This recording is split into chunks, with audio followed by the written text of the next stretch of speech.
समाज ने लड़कियों के लिए कुछ बंधन बनाए हैं और उम्मीद करते हैं कि वो उन बंधनों में बंधी रहे।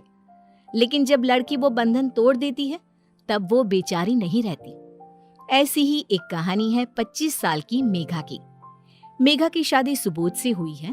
वो बहुत अच्छी कंपनी में जॉब करता है, लेकिन उसकी माँ कंचन को अपने बेटे की नौकरी पर बहुत घमंड है। मेरा बेटा इतनी बड़ी कंपनी में जॉब करता है और फिर भी इतनी मामूली सी लड़की से शादी कर ली। अगर किसी बड़े घर की लड़की से शादी करता तो खूब सारा दहेज, रुपया, पैसा मिलता मेरे बेटे को। मेघा, मेघा, कहाँ मर गई? जल्दी आ। जी माँ जी, आपने बुलाया मुझे? तो सारा दिन घर में पड़े पड़े करती क्या रहती है? कुछ घर का काम भी देख ले। देख, घर कितना गंदा पड़ा है। कोई मेहमान घर पर आ गया तो क्या कहेगा? माँ जी, मैंने तो सुबह जल्दी उठकर साफ सफाई कर दी थी। देखिए तो घर तो साफ है। मैं अपना खाना बनाने जा रही हूँ। बस तुझे तो काम ना करने के बहाने चाहिए। अरे मत कर कुछ काम, जाकर आराम से सो जा। मैं खुद कर लूंगी। बुढ़ापे में बस यही देखना बाकी रह गया था। एक तो काम करती नहीं, ऊपर से जुबान चला रही है। सास के बार बार ताने सुनाने पर बेचारी मेघा ने दोबारा से घर का सारा काम किया और खाना बनाने के लिए लेट हो गई। जब सुबोध घर पर आया तो खाना तैयार नहीं था। क्या हुआ मेघा? आज तुमने खाना बनाने में बहुत देर कर दी। तुम ठीक तो हो ना? इसे क्या होगा? बिल्कुल ठीक है ये। अरे बस सोती रहती है दिन रात। यह नहीं कि घर का कुछ काम कर ले। इस तरह कंचन मेघा को बहुत परेशान करने लगी थी। एक दिन कंचन ने सुबोध से कहा, सुबोध, मेरी मान तू अपनी पत्नी को तलाक दे दे। मैं तेरी शादी किसी अच्छी और अमीर घर की लड़की से करा दूंगी। ये मुझे बिल्कुल पसंद नहीं। ना तो ये कुछ काम करती है, ना किसी चीज का ध्यान रखती है। हमें कुछ ना कुछ तो करना ही पड़ेगा ना बेटा। माँ, कैसी बात करती हो आप? मैं मेघा से बहुत प्यार करता हूँ, उसे तलाक नहीं दे सकता। और आज के बाद मुझसे इस बारे में आप कभी कोई बात नहीं करेंगी, समझिए आप।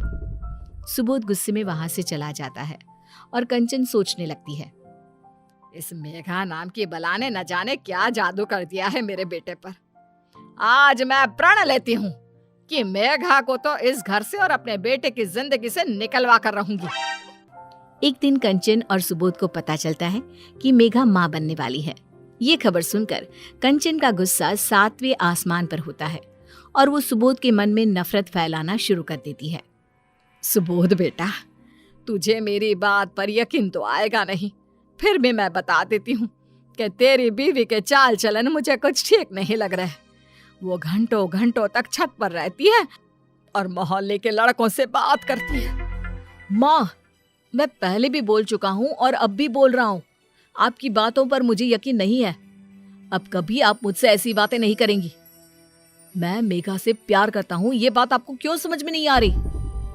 बेटा, तुझे बताना मेरा फर्ज था, सो मैंने बता दिया। आगे तेरी मर्जी। सुबोध को भले ही माँ की बातों पर विश्वास नहीं था, लेकिन उसके मन में मेघा को लेकर शक पैदा हो चुका था।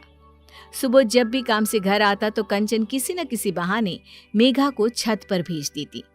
एक दिन सुबोध ने मेघा से पूछा, मेघा, तुम सारा दिन छत पर करती क्या रहती हो? तुम्हें अपना और हमारे बच्चे का ध्यान रखना चाहिए। मैं सारा दिन छत पर तो नहीं रहती, जब माँ भेजती है तभी जाती हूँ। लेकिन आप ऐसा क्यों पूछ रहे हैं? देखो मेघा, माँ तुम्हारे बारे में मुझसे न जाने क्या क्या बोलती रहती है, लेकिन कभी भी मैंने उनकी बातों पर विश्वास नहीं किया। बस एक बात कान खोलकर सुन लो, अगर मैंने कभी भी तुम्हें कुछ गलत करते हुए देख लिया ना, तो वो दिन तुम्हारा इस घर में आखिरी दिन होगा। एक दिन कंचन के घर की लाइट चली गई और सुबोध के आने का समय भी हो गया था। कंचन ने मौके का फायदा उठाकर मेघा के कमरे में एक लड़के को भेज दिया और बाहर से दरवाजा बंद कर दिया। उसी समय सुबोध भी आ गया। माँ, घर में इतना अंधेरा क्यों है? और मेघा कहाँ है? लाइट गई है बेटा। तेरी बीवी अपने कमरे से कभी बाहर निकलती है भला? होगी अपने कमरे में, जाकर देख ले क्या कर रही है।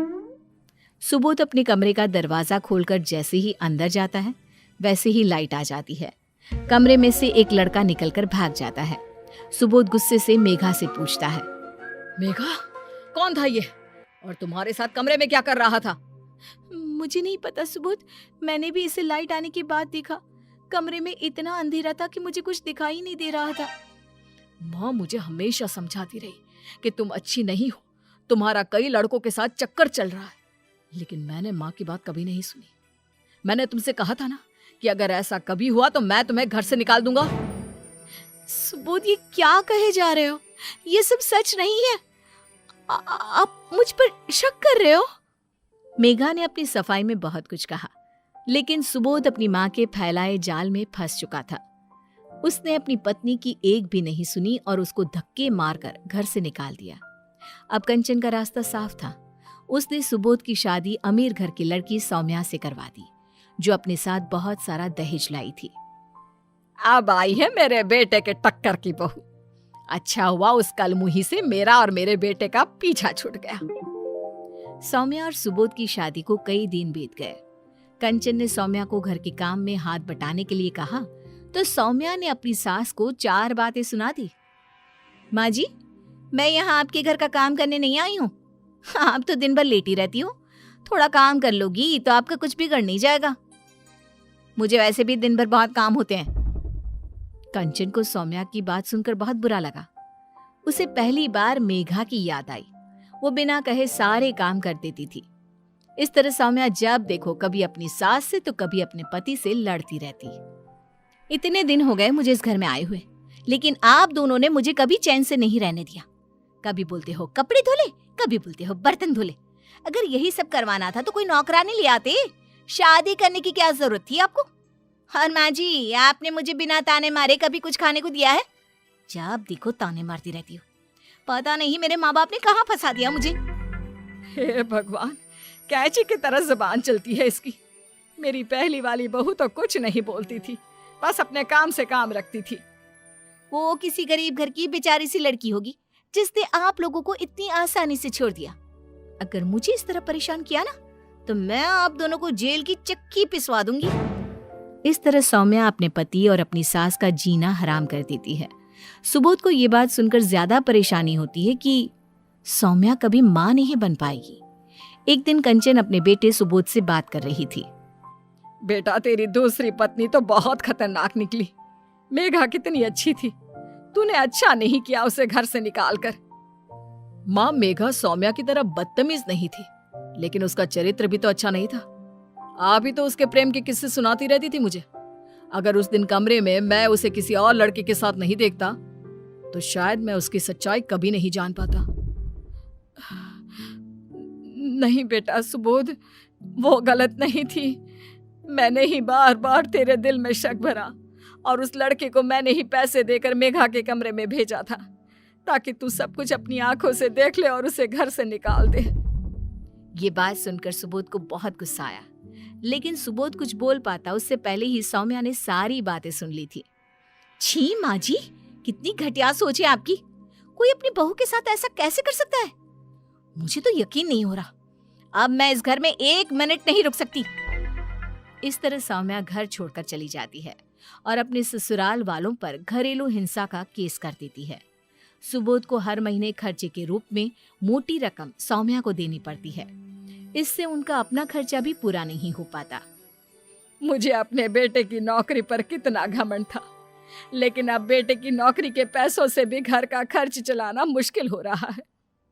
बेटा, तू मेघा को वापस ले आ। क्या पता वो हमें माफ कर दे तो हमारे घर की सारी परेशानियां दूर हो जाए। माँ की बात मानकर सुबोध मेघा के घर चला जाता है। वो देखता है कि मेघा एक छोटे से बच्चे के साथ खेल रही है। वो किसी अच्छी कंपनी में जॉब करती है। मेघा सुबोध को देखकर तीखे स्वर में बोलती है, आप कौन सा नया इल्जाम देने आए हो सुबोध? मुझे माफ कर दो मेघा, मैंने तुम्हें गलत समझा। इसमें मेरी कोई गलती नहीं थी।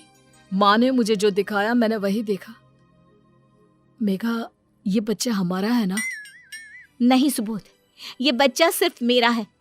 इसके और मेरे साथ तुम्हारा रिश्ता तभी खत्म हो गया था जब तुमने मुझ पर शक करके अपने घर से निकाल दिया था। मुझे माफ कर दो मेघा, तुम मेरे साथ चलो। तुम अकेले इस बच्चे को कैसे पालोगी? नहीं सुबोध, अब मैं नहीं आ सकती। अब मैं वो बेचारी मेघा नहीं जिसे तुमने घर से निकाला था। अब मैं अपने पैरों पर खड़ी हूँ। अपने बच्चे की परवरिश तुमसे अच्छी तरह कर सकती हूँ। सुबोध ने मेघा से बहुत माफी मांगी, लेकिन मेघा ने अपने आत्मसम्मान को ऊपर रखकर सुबोध को वापस भेज दिया। कुछ दिनों बाद सुबोध ऑफिस में उदास बैठा था। तभी उसे पता चला कि उसका नया मैनेजर आने वाला है। जब सुबोध के ऑफिस में नए मैनेजर की एंट्री हुई तो वो कोई और नहीं बल्कि उसकी पहली पत्नी मेघा ही थी। मेघा अब अपने पति से ज्यादा कामयाब हो चुकी है और उसने ये साबित कर दिया है कि लड़की बेचारी नहीं होती है।